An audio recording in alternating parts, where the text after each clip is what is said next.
Assalamualaikum warahmatullahi wabarakatuh. Apa kabar ayah bunda? Jumpa lagi dengan Bunda Siti, Kepala Sekolah KBTKIT Lebak Kecil dalam program Sapa Sekolah. Kali ini kita akan membahas tentang teknik mengajarkan membaca yang menyenangkan untuk anak. Karena proses belajar membaca yang menyenangkan wajib kita perhatikan agar Ananda tidak sampai tertekan dan enggan melakukan kegiatan yang kita berikan. Oke ayah bunda, kita simak yuk sharing Sapa Sekolah kali ini.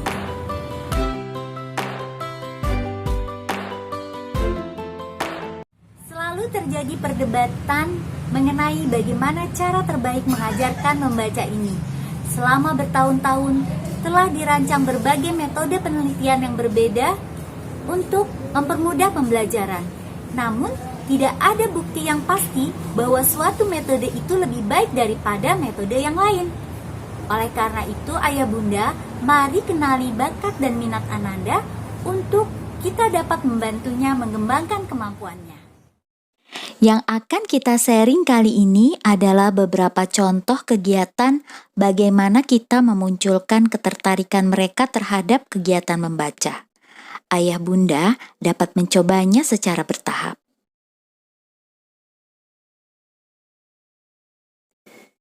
Tahap yang pertama adalah mengenalkan huruf. Tahap ini adalah langkah yang paling awal yang tidak bisa dilewatkan karena pada tahap ini merupakan pijakan dasar anak mengenal bunyi melalui simbol. Jika anak sudah menguasai huruf-huruf, maka akan mudah bagi kita mengajarkan tahap selanjutnya. Teknik mengenalkan huruf bisa kita lakukan seperti ini. Yang pertama, sering-seringlah bersenandung lagu alfabet, bila perlu sambil menunjuk hurufnya. A, B, C, D, E, F, G, H, I, J, K, L, M, N. Begitu seterusnya, sampai Ananda hafal karena sering mengulang-ulangnya. Ayah bunda juga bisa menggunakan flashcard seperti ini untuk mengenalkan huruf sekaligus mengenal huruf awal sebuah benda.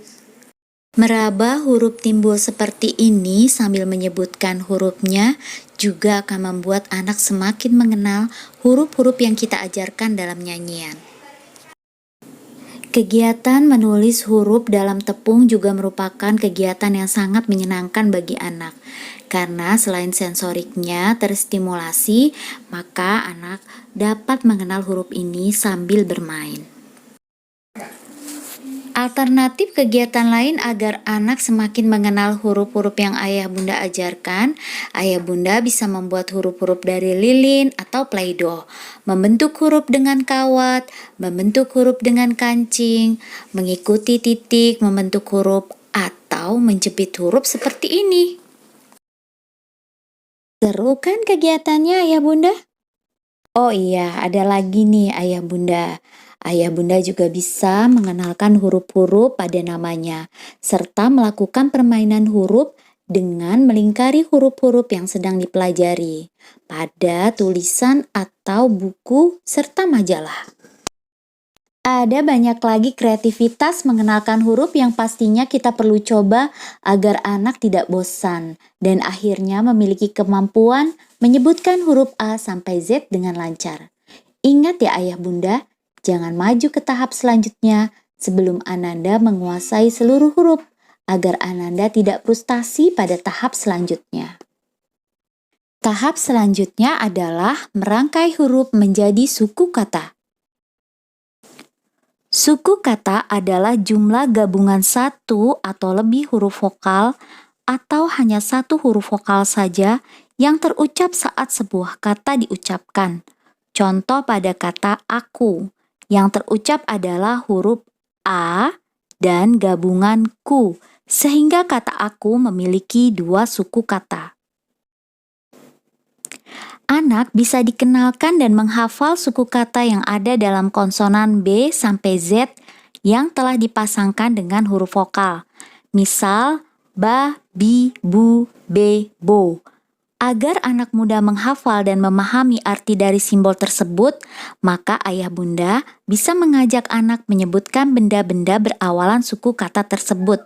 Misalnya, K, bendanya adalah katak, kalung, ki, kipas, kitab, dan lain-lain. Sangat membantu pemahaman Ananda pada kegiatan ini jika ayah bunda membantunya dengan media gambar dari kartu berawalan suku kata tersebut. Atau jika ada, bisa langsung dengan benda tiruannya. Contoh kegiatannya bisa disimak pada gambar ini ya ayah bunda.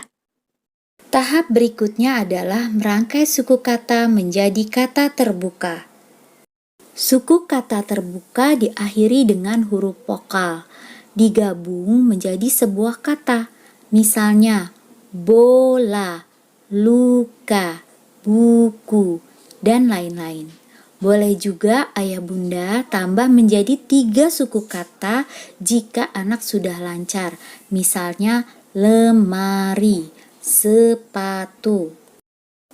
Biasakan saat mengajar suku kata ini tanpa mengeja.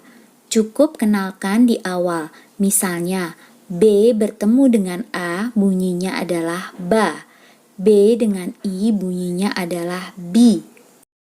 Untuk membantu Ananda semakin paham dan tertarik mempelajarinya, ayah bunda bisa menyiapkan media kartu suku kata atau potongan huruf-huruf.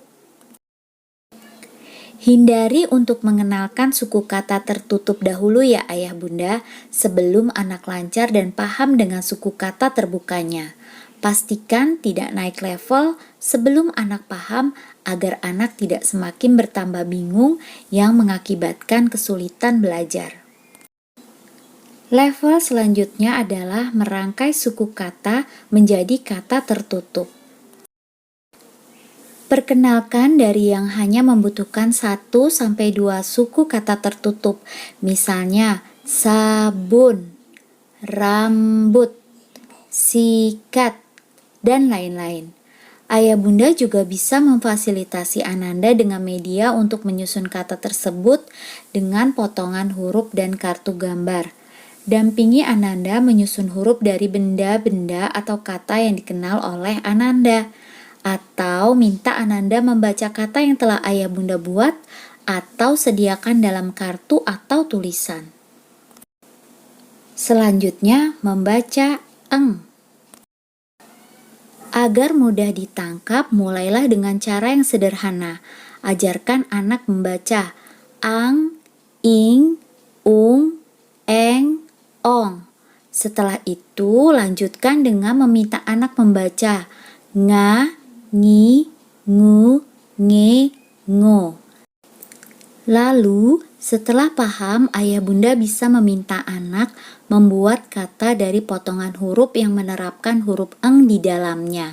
Misalnya, pedang, perang, pisang, bangku, dan lain-lain. Pada awalnya akan terasa sulit, namun dengan terus mengulang-ulang kegiatan ini, maka lama-lama Ananda akan terbiasa. Berikutnya adalah membaca eng.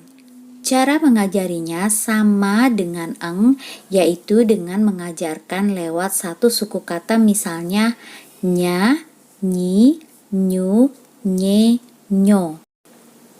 Setelah terbiasa, lalu tahap selanjutnya yaitu membuat kata, contohnya nyanyi, penyu, dan seterusnya. Level terakhir sebelum anak membaca buku adalah membaca kalimat pendek. Ayah bunda bisa menyiapkan kalimat-kalimat pendek yang harus dibaca Ananda sebagai latihan, atau memfasilitasi Ananda dengan buku-buku yang memiliki kalimat-kalimat pendek di dalamnya. Puji anak jika telah selesai dengan kegiatannya agar semakin bersemangat dan berlatih melancarkan bacaannya. Nah, ayah bunda, itulah beberapa langkah yang mendampingi Ananda mendapatkan kemampuan membacanya. Jangan lupa untuk selalu membacakan buku untuknya walaupun kemampuan membacanya sudah semakin baik, agar kebiasaannya membaca buku tetap terjaga. Dan yang paling penting untuk mendukung keberhasilan yang sedang kita usahakan ini adalah disiplin. Disiplin menyiapkan waktu yang sama setiap hari. Hendaknya waktunya tidak berubah-ubah karena anak membutuhkan pola dan kebiasaan belajar yang sama. Dan ingat ya ayah bunda, 10 menit mengajarkan membaca setiap hari, insya Allah sudah cukup. Dan terakhir, disiplin menyiapkan kondisi psikologis Ananda pada jam yang sudah ditentukan. Sudah dalam keadaan kenyang, tidak mengantuk, tidak lelah, dan tidak dalam keadaan sakit. Baiklah ayah bunda, selamat mencoba ya di rumah.